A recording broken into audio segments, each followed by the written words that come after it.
The more you try to be understood, the less seriously you are taken. Most people speak the way they apologize. They add extra words to soften the room. They explain the obvious. They offer context nobody asked for.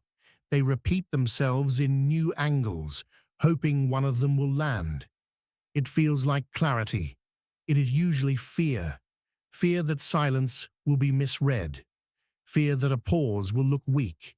Fear that if they do not keep talking, their position will collapse. The reflex is common because it seems logical. If people aren't listening, talk more. If you feel tension, fill it. If someone doubts you, prove it. But attention does not work like a bank account. You don't earn more respect by depositing more sentences. You earn less because the room starts hearing the need behind them, not the meaning.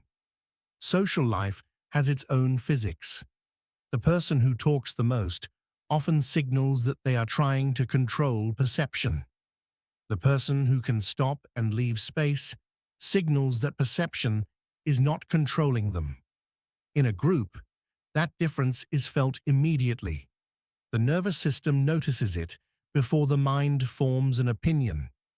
When you speak too much, you reveal a hidden hierarchy.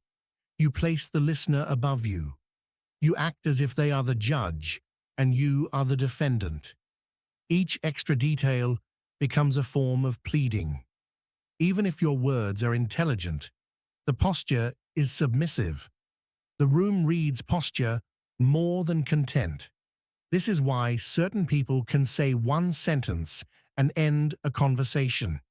They are not more clever. They are more regulated.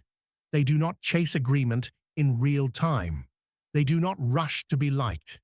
They are comfortable with being misunderstood for a moment because their identity is not tied to immediate validation. That comfort is rare. Rarity becomes authority. There is a reason silence makes people lean in. It creates uncertainty, and uncertainty triggers attention. Not panic, attention. The mind starts filling the gap. It tries to predict what you mean.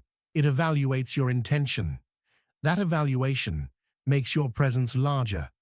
Words can shrink you if they remove all mystery and all weight. Over-explaining often comes from the threat response.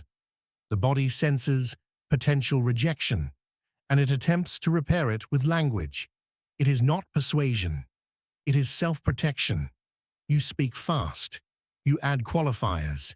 You clarify before anyone challenges you. You try to preempt judgment. The problem is that preemptive defense looks like guilt, even when you are innocent. It tells the listener that you believe you are vulnerable.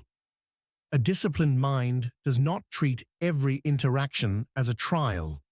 It recognizes that some people are not confused. They are testing. They want movement from you. They want you to justify yourself so they can decide your value. When you comply, you train them to keep doing it. When you stay simple, you remove the handle they use to pull. This is where a Stoic frame becomes practical.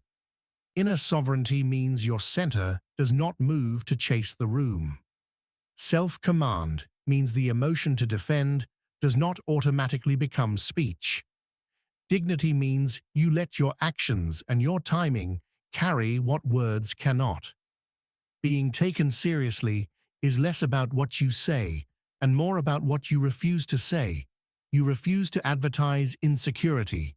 You refuse to narrate every thought. You refuse to compete with noise. You let sentences end cleanly. You let silence stand without rushing to rescue it. Some truths are heavy because they are plain. If your point is strong, it survives fewer words. If your presence is stable, it doesn't need constant explanation. If you respect yourself, you don't bargain for respect with extra details. This doesn't mean becoming cold. It means becoming precise. It means speaking like someone who is not seeking an emotional outcome from the listener. The moment you detach from that outcome, your voice changes, your pace slows, your breath lowers, you stop performing clarity and start delivering it. You also begin to notice who actually listens. People who respect strength respond to simplicity. People who rely on control push back against it. They will label you quiet, the way they label boundaries rude. Not because you are wrong, but because you are no longer easy to steer. The quiet person is not empty. The quiet person is contained. They do not leak. They do not explain away their edges.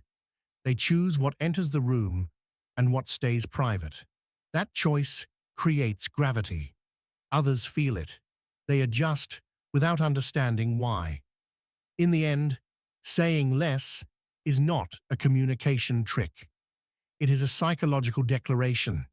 It says, you are not here to persuade the room that you matter. You speak when there is something to say, and you stop when there isn't. And that is why, when you speak, it lands.